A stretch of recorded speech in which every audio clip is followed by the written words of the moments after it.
Hai, welcome back to Sito Review. Kali ini kita akan belajar inti dari terapi diare pada anak. SKDI-nya 4A. Jadi, kita wajib bisa mendiagnosis dan memberikan tata laksana secara mandiri dan tuntas.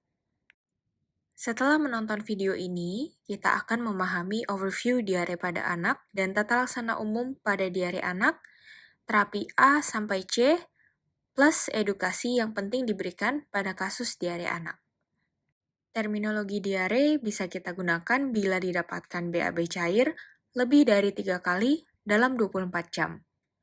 Namun, secara spesifiknya berdasarkan volume diare, apabila lebih dari 10 cc per kilogram per hari pada bayi, atau lebih dari 20 gram per hari pada anak.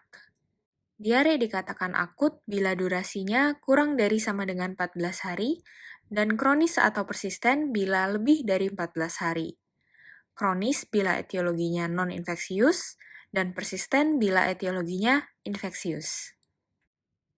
Berdasarkan patofisiologinya, diare dibagi menjadi diare osmotik, sekretorik, invasif atau inflamatorik, dan diare akibat penyebab lainnya.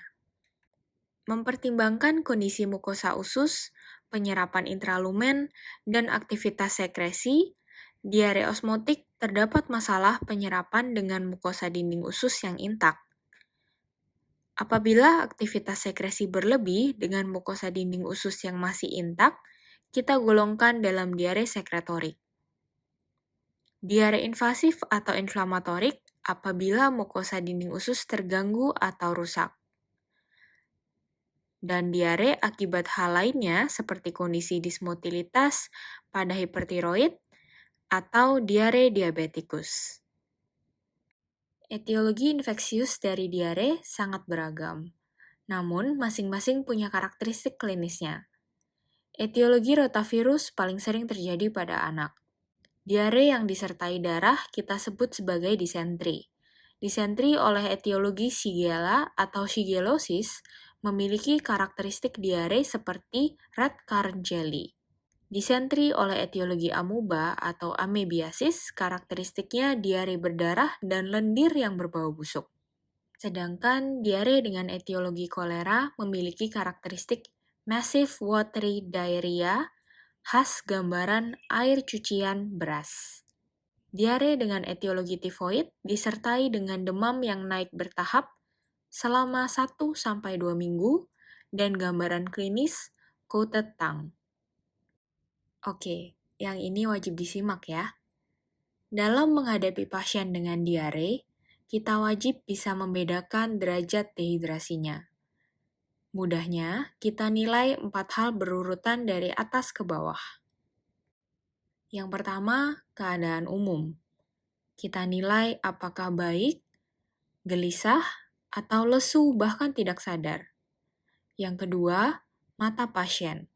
Apakah tampak cekung atau baik-baik saja.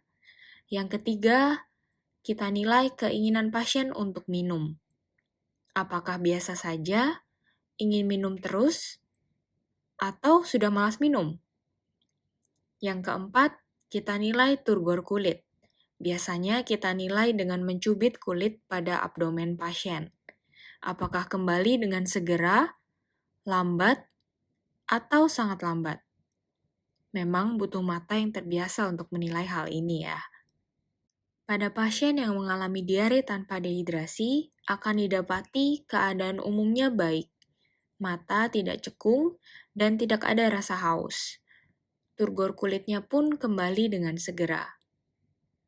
Apabila kita dapati KU pasien tampak gelisah atau rewel, mata tampak cekung, pasien ingin minum terus-menerus, dan turgor kembali lambat, maka derajat dehidrasi dapat mengarah ke dehidrasi ringan sedang. Hal ini apabila terdapat minimal 2 dari tanda yang tadi disebutkan. Lalu, bila kita dapati KU pasien justru tampak lesu bahkan tidak sadar, mata cekung, sudah malas minum, dan turgor kembali sangat lambat, maka bisa kita curigai pasien mengalami dehidrasi berat.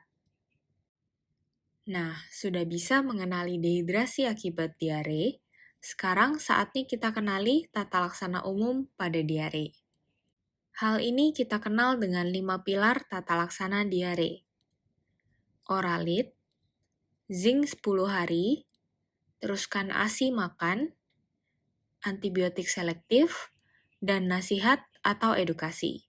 Prinsip diare ini kita terapkan pada terapi A, B, dan C. Terapi A, kita berikan pada pasien diare tanpa dehidrasi. Pada pasien ini diberikan oralit setiap kali diare sampai diarenya berhenti. Volume pemberiannya kita sesuaikan dengan usia pasien. 50-100 cc tiap kali buang air besar apabila usianya kurang dari 1 tahun. 100-200 cc tiap BAB bila usianya lebih dari 1 tahun.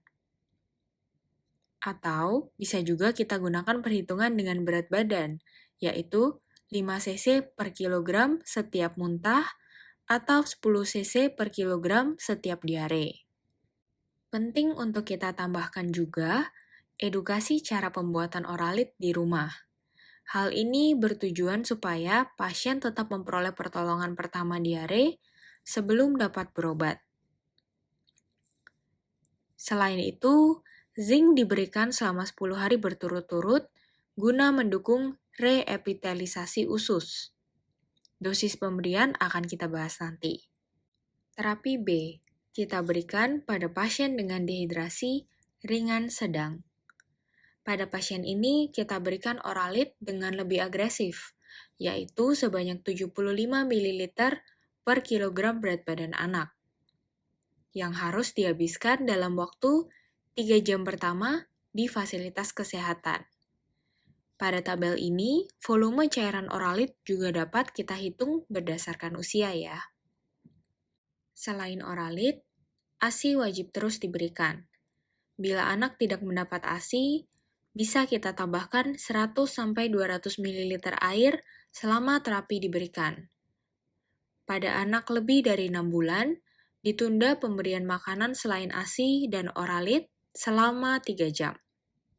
Setelah 3-4 jam, nilai kembali status dehidrasi pasien dan pilih rencana terapi A, B, atau C untuk melanjutkan terapi. Terapi C, untuk pasien dengan dehidrasi berat di sarana kesehatan. Rehidrasi perlu diberikan segera secara intravena dengan RL atau NaCl 0,9% sebanyak 100 ml per kilogram berat badan.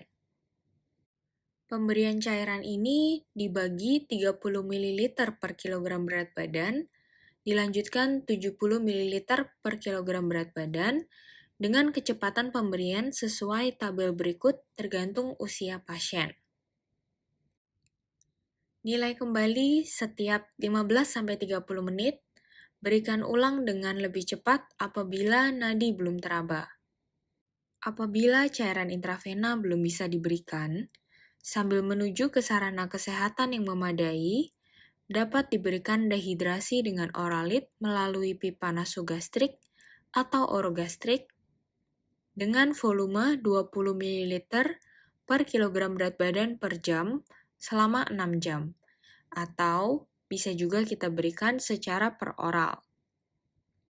Setelah pemberian cairan habis, nilai kembali dan pilih rencana terapi lanjutan A, B, atau C.